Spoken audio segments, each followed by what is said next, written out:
The Daido District Hospital new look, completely transformed and equipped to render effective, efficient and affordable health care to the population.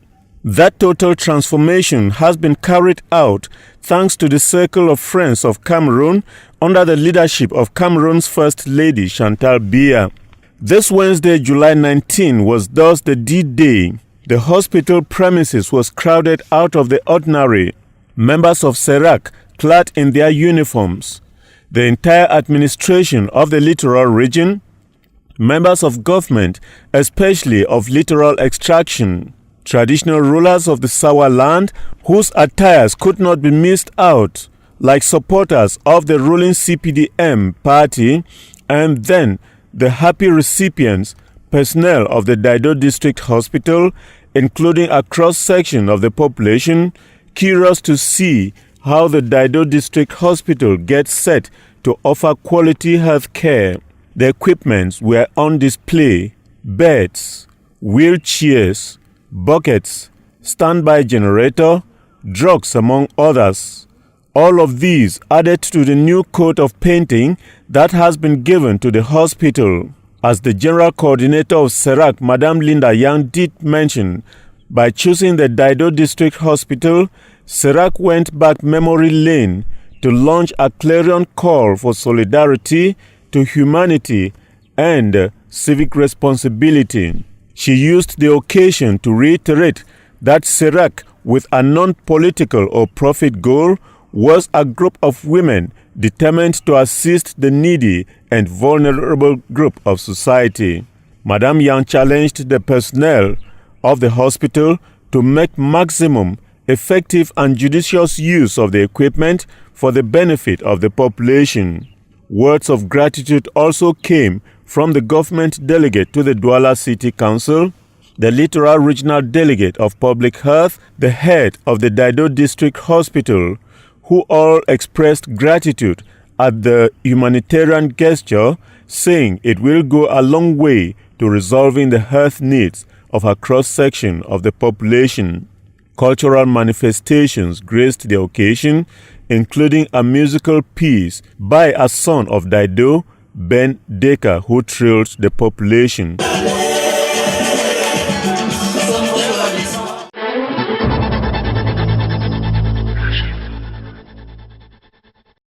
Technology is set to evolve on a daily basis with the need to ameliorate the living standard of the people so that everyone can consume light and not power. Leading into the common people with a very competitive price and at the same time a good quality. So where you can save a lot of energy. And as I know, a lot of African countries, they are having a power problem because of more consumption. So when you use this LED, I'm sure up to 60 to 70% you can save the power, especially for street lights. If the government have initiation for changing a street light, a huge amount of energy and money are going to save. Launched in Cameroon, Lightyear Tech has plans of expanding its horizons in the days ahead. As a matter of fact, their products were exhibited, showing off sizes, shape and quality. With rechargeable bulbs, it is all about lead solution. For some hours, experts explained the functioning of these Lightyear Tech products that are suited for every purpose: household, street lamps and even decoration. They were equally said to be economical in energy consumption. It is also health advantageous, plus the fact that they have been made less expensive. A lot of advantages, like starting from the power consumption. As you see in the demo here, up to 60 to 70% power is saving and maintenance free, at least 2 years. Normally, from 1 year to 3 years, and depend upon the light. There is no need of any maintenance, and it is mercury free, environment friendly. All these are the main advantages of LED. While these are affordable, they are equally available thanks to their partnership with eSports Cameroon as their distributor. Worthy to note is that lead solution is of high quality, accessible to all, making use of modern technologies, and it is environmentally friendly.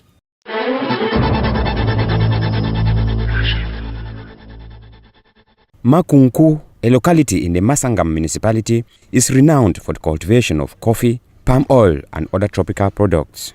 The production of cocoa had been neglected in this area for long, a crop which can produce excellent results if cultivated. It is within this backdrop that the agro-industrial cooperative known as Copagro, with a mission to promote agriculture, processing and marketing of agricultural products, brought life to Makunku by revitalizing the notion of cocoa production last July 13th. Close to 11,000 cocoa plants have been distributed to some 30 men and women, most of them youth, by Honorable Patricia Tumaino Ndamjoya, member of Copagro. So happy to be here at Makunku to encourage youth because they have decided to grow cocoa. This is new in the region because here we used to have coffee farmers, but all of them, young and women, they decided now to have cocoa. And for us in Copagro, we are proud of it. A gift which was received with much pleasure by the members of the Association of Young Farmers, initiated by Mayor Abubakar Mfopu, calling on the Donor Association not to relent their support towards these young farmers. In the same vein, Honorable Patricia Ndamjoya highlighted the importance of quality products to these young farmers. If you have quality, you will have good price. But we are care for research to find good variety which will help to have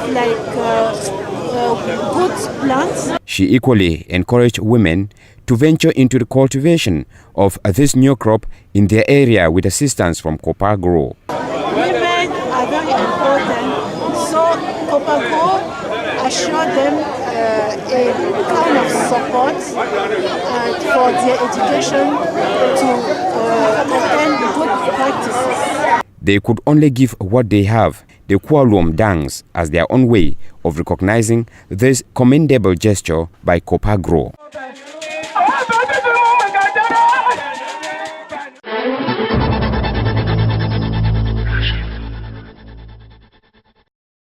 Early to rise, late to bed is almost a second religion practiced by many in the West region, since business persons constitute more than 70% of the population in this part of Cameroon. A practice which is not only limited within the old, but also the younger generation. This is glaring during this holiday period, which it is a time both pupils and students strive hard to harvest quick catch at Marché A and other areas in Bafoussam through petit trade. They are specialized in both foodstuff, toiletries, textile, second-hand clothes and shoes, amongst others. This student says he sells all year round, but during school period, he comes to the market only on Saturdays and Sundays. He added that the money earned is to take care of his school needs and other family responsibility, as the case may be, since he is from a struggling background. Meanwhile, others simply take off time solely on holidays to raise money for their school fees, while their parents assist them with the buying of books, feeding, and other allowances. On the other hand, some parents impose this petty business on their children, particularly the younger ones, as a means to keep them busy and distract them from the vices in quarters and other neighborhoods. These young minds are found in markets, street corners with either trays, buckets or wheelbarrow containing all sorts of business items. A good deal indeed, particularly for those who are smart and energetic to go extra mile in order to grab their customers.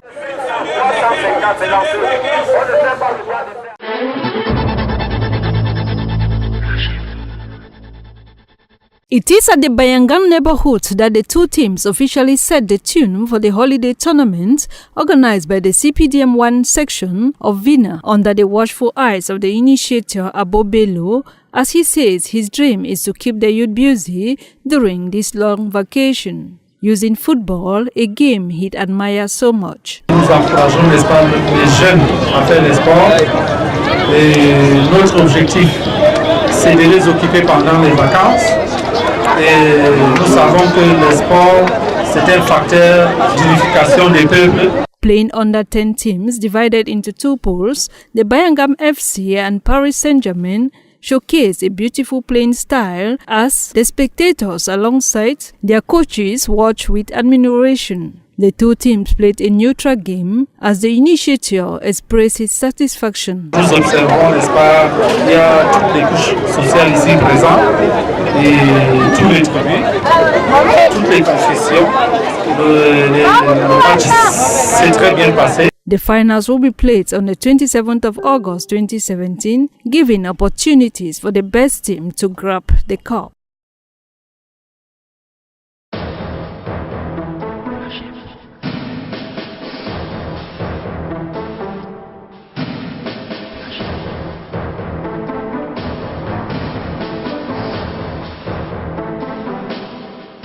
Des ampoules, des lampes, des tubes d'éclairage et bien d'autres dont la puissance en termes de consommation de l'énergie est très réduite. Telles sont les solutions LED de LYT, entendez Light Tech, présentées à Douala le 18 juillet 2017. Pour la directrice générale LYT Cameroun, il s'agit des solutions pour améliorer et réduire le coût de vie des populations en termes d'énergie, tant sur le plan familial que celui des industries. Qui sont une technologie d'éclairage qui a tellement d'avantages, qui a beaucoup d'avantages, non seulement en termes d'économie d'énergie, c'est-à-dire en économie également d'argent, mais qui a beaucoup d'avantages au niveau de la santé, qui a beaucoup d'avantages au niveau même de l'éclairage en tant que tel, qui protège notre santé, qui protège nos yeux. C'est des produits qui ont toujours été à des prix très élevés, qui n'ont pas souvent été accessibles, mais aujourd'hui, grâce à nos partenaires de LYT Global, nous pouvons, nous aussi au Cameroun, atteindre cette technologie et les proposer à des prix vraiment préférentiels pour tous ceux qui peuvent s'en procurer. Après la présentation par Mohamed Fawzi, le Chief Executive Officer de LYT Global, les produits et solutions qui ambitionnent garantir un avenir écologique pour tous ont été présentés. Il s'en est suivi la démonstration de la performance des ampoules et lampes LED LYT, haute qualité, accessible à tous et surtout respectueuse de l'environnement. Il consomme peu de puissance et il vous donne plus de clarté et de lumière, si nous pouvons dire ça ainsi. Le LED ne chauffe pas tellement. Dans les lampes à incandescentes, vous allez retrouver les gaz. Si elles se cassent, elle ne fonctionne plus, elle a perdu son gaz. Par contre, de l'autre côté, au niveau des LED, vous allez tout simplement continuer à avoir votre énergie sans que la lumière ne s'arrête. Une lampe LED LYT permet ainsi de faire des économies d'argent et d'énergie, d'où le slogan « Consommons la lumière, non la puissance ». Le LED ne meurt pas instantanément, elle meurt progressivement. Donc à chaque fois que vous venez dans votre maison, vous allumez une lampe, elle va vous donner de la lumière.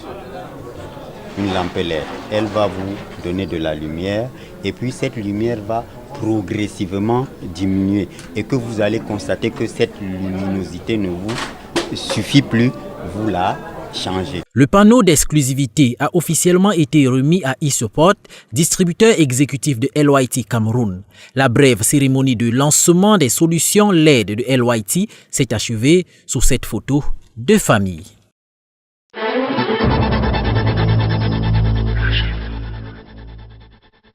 Pour la réussite de la 6e édition du festival Caravane de l'humour dont l'apothéose est fixée pour le 21 juillet prochain, les lauriers du showbiz ne dorment pas sous leurs lauriers.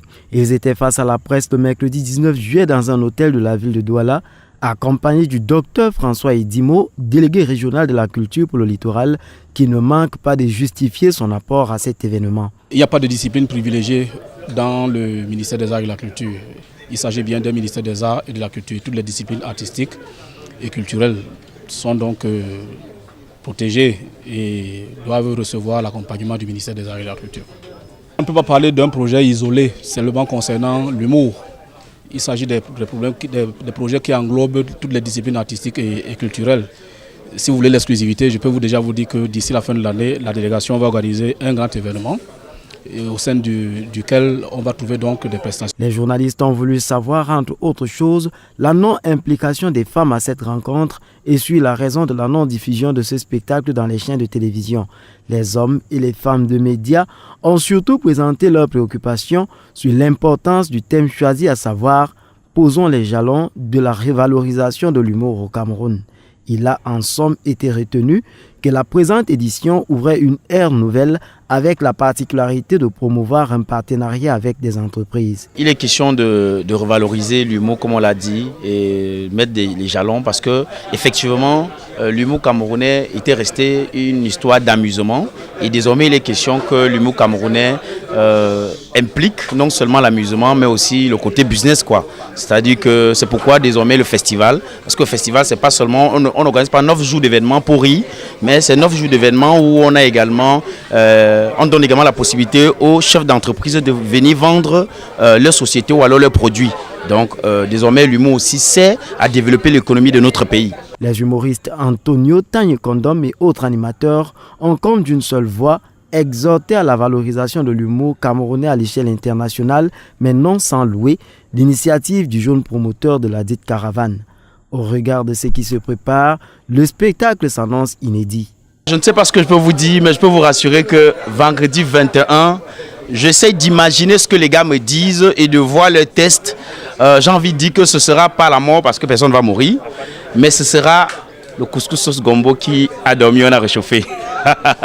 Donc ce sera... Can you try to explain it in English, please? Yes, I want to speak. Okay. Un aperçu de ce qui sera offert au soir du 21 juillet n'a pas laissé indifférents les journalistes présents.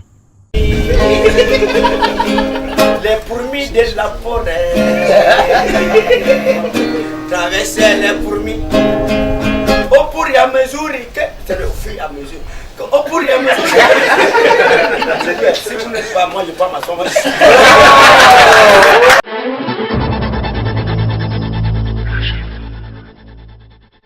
Couleurs chatoyantes et design attrayant, c'est tout beau et tout aussi original. Ces babouches, communément appelées sans confiance, ont tout simplement été décorées en perles ou en fil de tricotage et de façon artisanale. L'activité bat son plein au marché Congo à Douala, au Cameroun, et il suffit de peu de choses pour aboutir à ces merveilles. J'achète la babouche, j'achète le fil de pêche et les perles. Et les ciseaux, les guilles, avant de coudre les babouches que vous voyez là. Ce sont les babouches qu'on appelle sans confiance. Oui, on vend souvent à 500 de pièces, mais nous on fabrique ça à notre façon pour que ça soit aussi bien. Ça attire aussi les femmes. Ces perles viennent un peu surtout au Nigeria. Fabriquée au départ par les Bamoun, l'activité a pris de l'ampleur et les clients et autres acheteurs ne se comptent plus du bout de doigt, que ce soit à l'intérieur comme à l'extérieur du pays. Les gens sortent de Yaoundé, de Kursi, un peu de partout et Bolova, et des gens même sur place qui viennent acheter pour revendre. Oui, ils se font beaucoup d'argent avec ça. Les Guinéens, les Centrafricains, il y a aussi d'autres personnes qui achètent pour envoyer en Europe. Décoration entièrement faite à la main, ces babouches de qualité se vendent en gros comme en détail, mais le prix varie en fonction de l'épaisseur de la semelle de la babouche ainsi refaite. En grosse semelle comme ça là, coûte 3500 francs, 3000.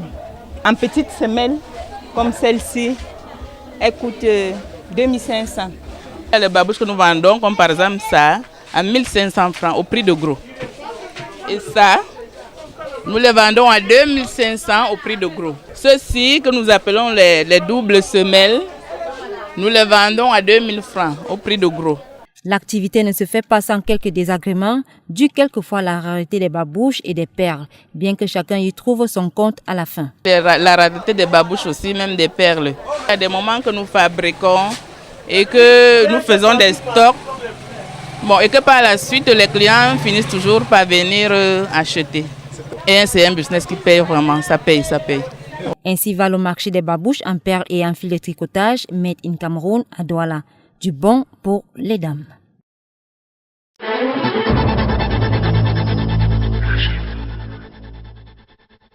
À l'ouest Cameroun, se débrouiller pendant les vacances est un réflexe normal. La règle selon laquelle le Bamileke se lève tôt et se couche tard s'applique à tous, même aux enfants, n'en déplaise à l'Organisation internationale du travail et autres organisations de la société civile qui condamnent le travail des enfants. Dans cette partie du pays, on ne parle pas de travail, mais de l'apprentissage ou l'école de la vie pour une insertion sociale facile le moment venu. Il y a des travaux champêtres, de l'assistance dans les chantiers. Il y a surtout le commerce, secteur qui accueille le gros des effectifs de vacanciers, parce que ici le gain est direct et rapide, permettant ainsi aux jeunes scolaires d'évaluer aisément ses efforts. À côté des vendeurs ambulants et ceux qui assistent leurs parents, il y en a qui sont des commerçants de métier en même temps qu'ils poursuivent leurs études scolaires et académiques. C'est le cas de Dieudonné, vendeur de bijoux et autres accessoires de décoration. Sur les 7 jours de la semaine en période scolaire, le week-end, autant que les congés et les vacances, sont consacrés aux affaires. C'est juste pour chercher une pension. Pendant les classes, je perds mon compteur. Pendant les congés, je suis là tous les jours. On comprend dès lors comment, sans être héritier, certains jeunes sont bailleurs avant même d'accéder à l'université. Comme toute médaille, ce type d'exercice a son revers, tel que la déperdition scolaire.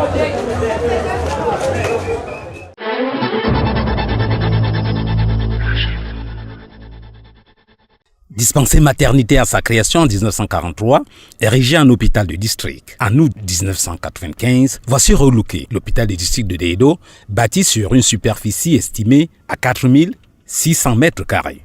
La rétrocession officielle, le 19 juillet 2017, du complexe hospitalier réhabilité et équipé par le Cercle des Amis du Cameroun, Sérac en abrégé, a drainé du beau monde. Initiative lancée en 1995 par la première dame Chantal Biya, qui en est la présidente fondatrice et par ailleurs ambassadrice de bonne volonté de l'UNESCO et de l'UNICIDA, a conformément à son objet celui de participer activement au développement du Cameroun en apportant des aides aux populations démunies, exécuter l'hymne à la solidarité, à l'humanité, en réhabilitant cet hôpital de district, qui plus est en faisant don de matériel médical, de médicaments et consommables, de mobilier, de bureaux, de produits d'entretien. Au crédit des dons spéciaux de Mme Chantal Biya, un groupe électrogène de 66 kVA, une couveuse, une table de réanimation de nouveau-nés. L'occasion à laquelle ont pris part le gouverneur de la région du littoral, Samuel Dieudonné Vahadibois, le ministre d'État de la Justice, garde des Sceaux Laurent Esso, le ministre d'Enseignement secondaire,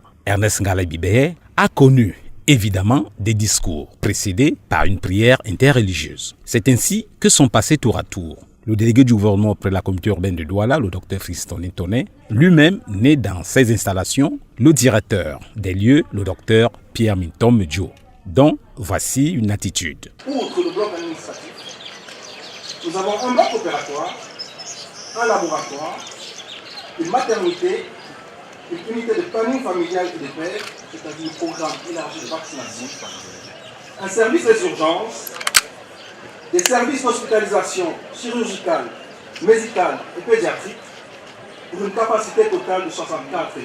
Le mot de la représentante des bénéficiaires est passé avant celui du délégué régional de la santé pour le littoral, le docteur Yamba Paul Béa. Voici un morceau choisi de l'allocution de la représentante de Mme Chantal Biya, présidente fondatrice du Sérac, le docteur Linda Yang, épouse du Premier ministre, coordonnatrice générale de l'association. Madame Chantal Biya attend de tous ceux qui sont dans la chaîne des soins une utilisation judicieuse des dons que cet hôpital a reçus. La nature des travaux réalisés rappelait à la mémoire collective les dons en matériel et en médicaments et consommables listés. On a procédé à leur remise symbolique. Et ce, avant la visite de l'hôpital de district relooké, pour le bonheur de la centaine de patients reçus quotidiennement ainsi que le personnel qui prend soin d'eux. Pour saluer l'événement, les Doualais de Deedo l'ont agrémenté de prestations sur fond de musique d'inspiration traditionnelle, Bonambela. Il y a aussi eu des décibels d'inspiration urbaine.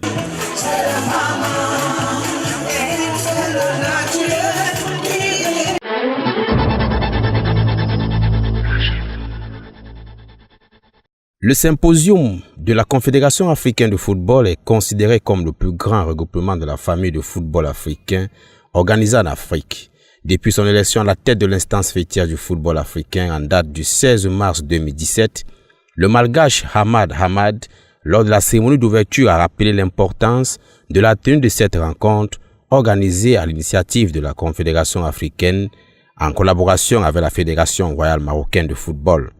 Ce conclave vise à développer la vision du football africain pour la décennie à venir, puis mettre un accent sur les problématiques relatives aux compétitions de la CAF, notamment celles liées au format, à la périodicité et à l'organisation.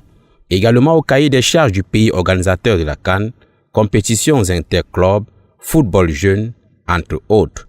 Le Cameroun est donc compté parmi les 54 autres États et se fait représenter par Tombe Aroko Sidiki, président de la Fédération camerounaise de football. Et justement, le Cameroun est sous le feu des projecteurs, faisant la une des journaux avec des retards liés à la construction des infrastructures sportives devant abriter la Coupe d'Afrique en 2019. Un point qui ne manquera pas d'être évoqué après plusieurs remarques faites par nombreuses fédérations et anciennes gloires du football camerounais. Évocation oui, mais confirmation non, puisque le symposium n'est pas un organe décisionnel, mais plutôt consultatif et réflexionnel sur quelques sujets majeurs. 2 jours à Rabat au Maroc, avec tout un parterre de membres de la Confédération africaine de football et des différentes délégations auxquelles s'y est ajouté Gianni Infantino, président de la FIFA, et certaines anciennes gloires du football africain.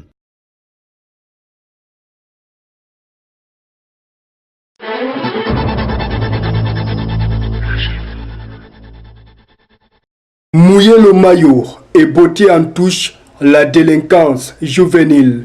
C'est sur ce terrain d'occupation saine que la section RDPC Vina Sud 1A a mobilisé les jeunes pendant cette période de trêve scolaire. Le championnat des vacances Bamiyanga RDPC 2017, une initiative du président de cette section à Bobello. 10 équipes logées dans 2 poules vont s'affronter dans un esprit de fair play. Au RDPC, nous encourageons les jeunes à faire le sport. Et notre objectif, c'est de les occuper pendant les vacances. Et nous savons que le sport, c'est un facteur d'unification des peuples. Le 15 juillet dernier, Étoile Filante et Paris Saint-Germain ont donné le coup d'envoi de ce tournoi. Les 2 équipes se sont neutralisées. Les filets n'ont pas tremblé, malgré les dispositions techniques et tactiques des coachs. Les supporters nombreux ont vécu une belle rencontre. Nous observons, n'est-ce pas, il y a toutes les couches sociales ici présentes et tous les tribus, toutes les confessions. Le match s'est très bien passé. Fin du championnat le 27 août prochain.